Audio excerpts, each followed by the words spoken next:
Okay, I have two hauls, I think, so I'll quickly go through this. I made another video, but I think I'll just go through each one of these and just read you the back of it. So I'll get started. Most of these from Borders. The first book that I got, and I actually got this from the book grocer in the city, is Julie and Julia, A Year of Cooking Dangerously by Julie Powell.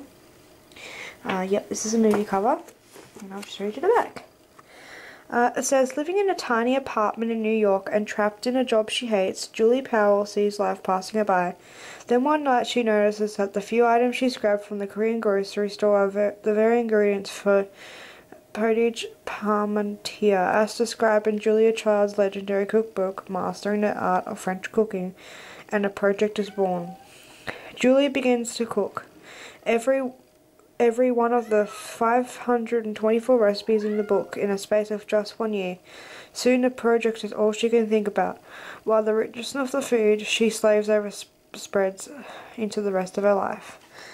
A gem of a book, both hilarious and touching, by Glamour. Oh, I've seen that book somewhere. So, yeah. Sassy, quirky, and disarmingly honest, Powell draws high-calorie comedy from her exploits. Mariah Claire. Probably didn't do it justice, but it's a really good movie, and they said the book is a lot better. Then I got The Weeping Woman Hotel by Alexia Sale. I'm going to read the back. It says, a woman gets off a train at Crewe Station. It's 3 a.m., the middle of a hot summer night, and by some impulse she is drawn to a hotel not far from the station. Despite having almost no luggage, torn clothes and hair matted with blood, to her surprise she is given a room without question. The Weeping Woman Hotel is a story of how the women came to this strange place. It is a tale of obsession, physical violence, all-you-can-eat buffets, and the desperate search for meaning in a meaningless world. Once again, Alexei Sayle reveals himself as our finest modern satirist, capable of showing people at their bleakest and most ridiculous without ever reducing them to comic stereotype or losing sight of their essential humanity.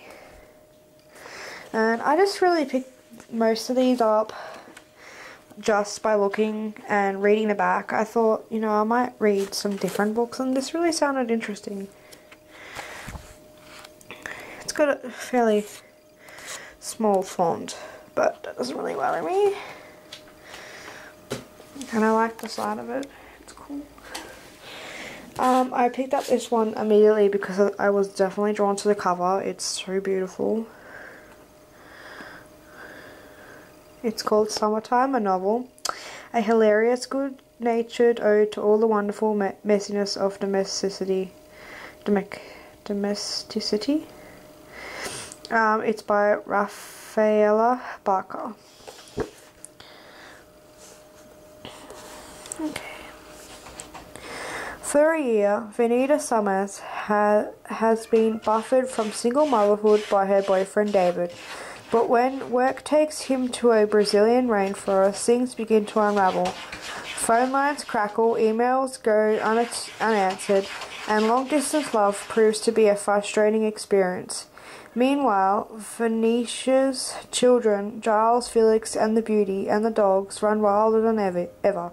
Her boring freelance career drives her to all kinds of procrastination, and the awkward but persistent advances of a wealthy new neighbour become a little unsettling. How is Venetia to cope? A burgeoning fashion career creating outlandish garments for a London boutique provides some needed diversion, but when a moonlit walk takes an unexpected turn, she finds herself with a real dilemma. Throughout the chaos and moments of tenderness, Barker's frankness and flair makes this unsentimental British comedy a total delight. It says, warm and sunny, Barker draws us in by meaning of endearing characters as keen, if neurotic, wit. Sorry, I'm so really bad at reading right now. Warm and sunny, Barker draws us in by means of endearing characters, a keen if neurotic wit, and a touch that is as homey as a terry cloth bathrobe. People. Some of these people who review these are just too wordy for my liking. I don't know. You could just say it's a really good book. But and I think it's just really pretty. So I'm looking forward to reading that. I'm looking forward to reading all these books. Then a little one a little bit closer to home is Garden Spells by Sarah Addison Allen. I read Sugar Queen last year and I loved it. This says Be Enchanted by Delicious International Seller. And I love the covers, it's just so pretty. Welcome to Bascom, North Carolina, where it seems everyone has a story to tell about the Waverly Woman. The house that's been in the family for generations. The walled garden that mysterious blooms year-round. The rumours of dangerous love and tragic passions.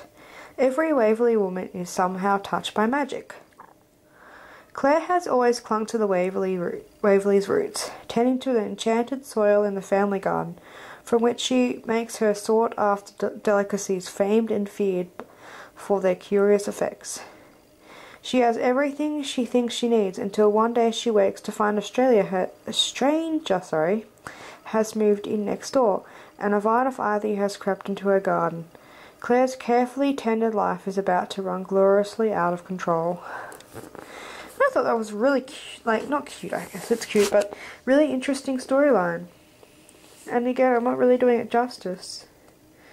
But, I think it's just a gorgeous colour. And the last two for this haul, or this slot of hauls, I've got more, but I'm going to do them later, is a series by Karen Chance. Oh, that's the second one. It's called the Midnight Daughter series. So I picked up the first two, I think. And I'll just read the first one. It says, Darina Basarab is a vampire. Half human, half vampire. Subject to uncontrollable rages. Most vampires live very short, very violent lives. So far, Dory has managed to mainstream her sanity by unleashing her anger on those demons and vampires who deserve killing. Now Dory's vampire father has come back into her life. Her uncle Dracula, yes, the Dracula, infamous even among vampires for his cruelty and murderous ways, has escaped his prison, and her father wants Dory to work with the gorgeous master of vampire Lucius Kazar to help to put him back there. Vampires and vampires are mortal enemies, and Dory prefers to work alone. But Dracula is the only thing on earth that truly scares her, and when Dory has to go up against him, she'll take all the help she can get. So I thought it was a little bit cliche-ish, but yeah, I thought I'd pick it up anyway, see what it's like. And the next book is Death's Mistress. So yeah, so those are the books I have there, and I have a few more to do, so I'll try and get through these, I keep saying reviews, but they're not, they're book hauls, and letting you know what these books are about. My computer's having some difficulties at the moment, so if this comes up a little bit later, yeah, I'll let you guys know. So thank you guys for watching, bye.